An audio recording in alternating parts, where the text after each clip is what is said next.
तो आज मैं आपको एक अनोखी रहस्यमय कहानी सुनाऊंगा। अगर आप चैनल पर नए हैं तो अभी सब्सक्राइब कर ले, क्योंकि यह मेरा दूसरा नया चैनल है। तथा कहानी पूरा देखे, अंत में एक अनोखा रहस्य छुपा है। धन्यवाद। तो सुनिए।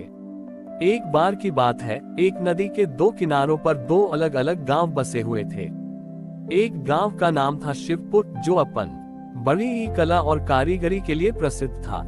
दूसरा गांव था पार्वतीपुर, जो अपनी खेती और हरियाली के लिए जाना जाता था। इन दोनों गांवों के बीच बरसों से एक पुरानी दुश्मनी चली आ रही थी, जिसकी शुरुआत एक पानी के विवाद से हुई थी। वे एक दूसरे से बात नहीं करते थे और हर तीज त्योहार को अलग अलग मनाते थे, हमेशा एक दूसरे से बेहतर दिखाने की होड़ में लगे रहते थे। इस साल दोनों गांव एक बड़े सूखे की चपेट में आ गए। नदी का पानी सूख गया था और खेतों में दरारें पड़ गई थीं। पार्वतीपुर के किसान अपनी फसल खोने के डर से चिंतित थे और शिवपुर के कारीगरों को अपनी मिट्टी की मूर्तियों के लिए कच्चा माल नहीं मिल रहा था। हरितालिका तीज का पर्व नजदीक था, लेकिन कहीं भी कोई उल्लास नहीं था। शिवपुर में एक वृद्ध महिला रहती थी, जिनका नाम था सुमित्रा। वे अपने गांव की सबसे कुशल मूर्तिकार थीं। उनके पास मूर्ति बनाने के लिए मिट्टी का एक छोटा सा टुकड़ा ही बचा था। पार्वतीपुर में एक वृद्ध किसान थे, जिनका नाम था हरीश। उनके पास भी अपनी फसल को बचाने के लिए कुछ ही पानी बचा था।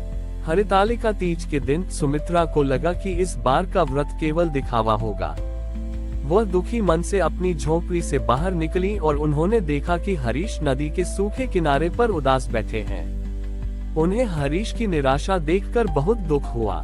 उनके मन में आया कि यह कैसा व्रत है, जब हम अपने पड़ोसी के दुख को दूर नहीं कर सकते। सुमित्रा ने एक साहस भरा फैसला लिया। वह अपने पास बची हुई थोड़ी सी मिट्टी और पानी लेकर हरीश के पास गई। हरीश ने सुमित्रा को देखकर अचरज से पूछा, तुम यहाँ क्यों आए हो? हम दोनों के गांव के बीच कोई रिश्ता नहीं है। सुमित्रा ने शांत भाव से कहा, हरितालिका तीज हमें शिव और पार्वती के पवित्र बंधन के बारे में सिखाती है, लेकिन क्या इससे भी बड़ा कोई बंधन नहीं है? हमारे दोनों गांवों का रिश्ता इस सूखी नदी की तरह है, जिसे हम अपनी दुश्मनी से और भी सूखा रहे हैं। मेरे पास मूर्ति बनाने के लिए सिर्फ इतनी ही मिट्टी बची है और तुम्हारे पास थोड़ा पानी। क्यों न हम दोनों मिलकर एक मूर्ति बनाएं? हरीश की आंखों में आंसू आ गए। उन्होंने सुमित्रा के हाथ से वह मिट्टी ली और उसमें अपना बचा हुआ पानी मिला दिया। दोनों ने मिलकर उस मिट्टी से भगवान शिव और माता पार्वती की एक छोटी सी लेकिन बेहद खूबसूरत मूर्ति बनाई। उन्होंने एक साथ बैठकर प्रार्थना की, जिसमें कोई मंत्र नहीं थे, केवल उनके दिलों की पवित्र भावनाएं थीं। उन्होंने प्रार्थना की, हे महादेव, हमें क्षमा करें। हमने अपने अहंकार में आकर आपके ही बच्चों से बैर किया। हमें आज ये ज्ञान मिला है कि सच्चा प्रेम और आस्था केवल पूजा पाठ में नहीं, बल्कि भाईचारे और मिलजुल कर रहने में है। उनकी प्रार्थना समाप्त होते ही आसमान में काले बादल छा गए और मूसलाधार बारिश होने लगी। यह बारिश सिर्फ खेतों को ही नहीं, बल्कि दोनों गांवों के दिलों की दुश्मनी को भी धो रही थी। बारिश के बाद नदी फिर से भर गई और खेतों में नया जीवन आ गया। उस दिन से शिवपुर और पार्वतीपुर के बीच का बैर समाप्त हो गया। हर साल हरितालिका तीज पर वे दोनों गांव मिलकर एक बड़ी सामूहिक पूजा करते, जहां दोनों गांवों की मिट्टी और पानी से मूर्तियां बनाई जाती थीं। ये कहानी हमें सिखाती है कि सच्ची आस्था, प्रेम और त्याग ही हरितालिका तीज का असली सार है, और यह किसी भी विवाद को सुलझा सकती है। सुमित्रा और हरीश के निस्वार्थ प्रेम ने दोनों गांवों के बीच की दुश्मनी को पूरी तरह से मिटा दिया।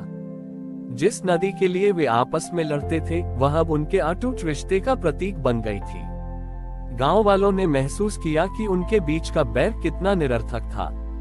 इसके बाद दोनों गांवों ने मिलकर एक नई पहल की। शिवपुर के कारीगरों ने पार्वतीपुर के किसानों को मिट्टी के बर्तनों पर कलाकारी करना सिखाया, ताकि वे अपनी फसलों को सुंदर बर्तनों में बेच सकें।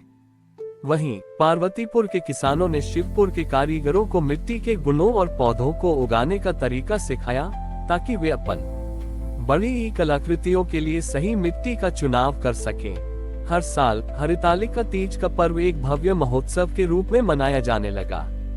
अब ये सिर्फ पूजा का दिन नहीं था, बल्कि कला और प्रकृति के संगम का उत्सव था।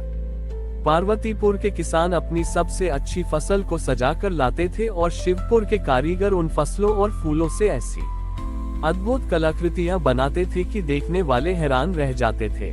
बच्चों में भी एक नई ऊर्जा का संचार हुआ। वे अब कहानियों में उन पुराने विवादों के बारे में नहीं सुनते थे, बल्कि अपने पूर्वजों की एकता की कहानियां सुनते थे। उन्होंने मिलकर एक नया कला रूप विकसित किया, जिसमें वे मिट्टी के बर्तनों पर खेती से जुड़े चित्र बनाते थे और फसलों से मूर्तियों को सजाते थे।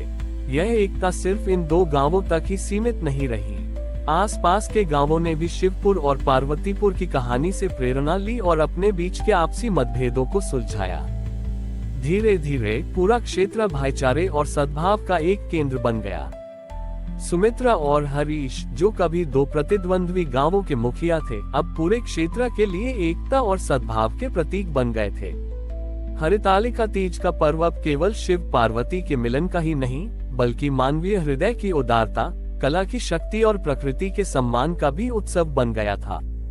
ये पर्व हर साल एक नई पीढ़ी को यह सिखाता था कि सच्ची समृद्धि और खुशी तभी आती है जब हम अपनी जड़ों से जुड़ते हैं और प्रेम और भाईचारे के साथ रहते हैं। शिवपुर और पार्वतीपुर की एकता की कहानी दूर दूर तक फैल गई। उनकी समृद्धि और सद्भाव के चर्चे दूसरे राज्यों में भी होने लगे। एक दिन एक लालची और क्रूर राजा, जिसे अपनी सैन्य शक्ति पर बहुत घमंड था, उसने इस समृद्धि के बारे में सुना। उसने सोचा कि इन सीधे सादे गांव वालों को हराना आसान होगा और वह उनकी सारी दौलत और कला को लूट लेगा। राजा ने अपनी विशाल सेना के साथ दोनों गांवों पर आक्रमण कर दिया। गांव वाले डर गए, क्योंकि उनके पास लड़ने के लिए न तो हथियार थे और न ही सेना। वे निहत्थे थे और असहाय थे। गांव के मुखिया और बुजुर्ग सुमित्रा और हरीश ने तय किया कि वे लड़ेंगे नहीं, बल्कि अपनी सबसे बड़ी ताकत एकता और आस्था से ही राजा का सामना करेंगे।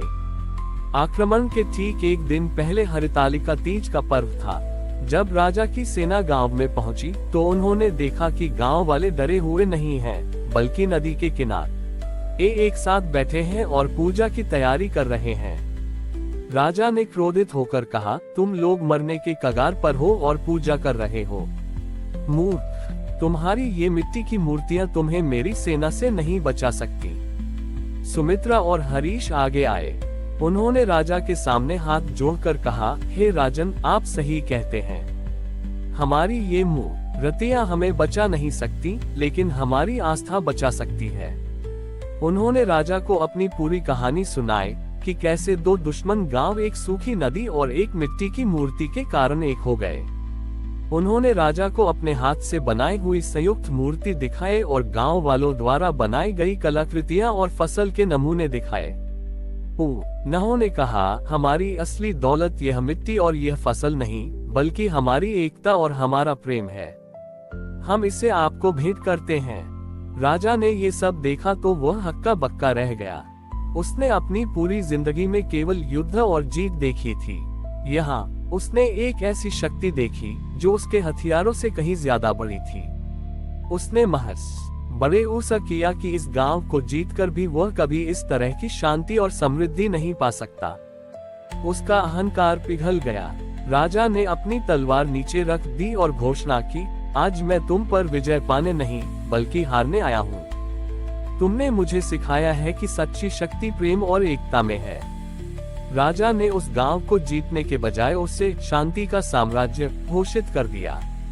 उसने वहां एक गुरुकुल का निर्माण करवाया, जहां उसके राज्य के लोग भी आकर कला और एकता का पाठ सीख सकें। इस घटना के बाद हरितालिका तीज का पर्व शिवपुर और पार्वतीपुर के लिए केवल एक त्योहार नहीं, बल्कि शांति की जीत और एकता के प्रतीक के रूप में मनाया जाने लगा।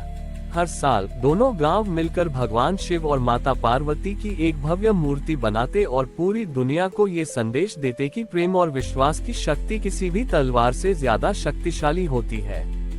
हमारी और भी आध्यात्मिक एवं अनोखी कहानियां देखने के लिए हमारे चैनल पर जाएं तथा धार्मिक एवं पौराणिक अनोखी कहानियां हमारे चैनल पर है। कृपया जाके देखें तथा हमारे चैनल को सब्सक्राइब करके रखें और वीडियो लाइक जरूर करें। धन्यवाद।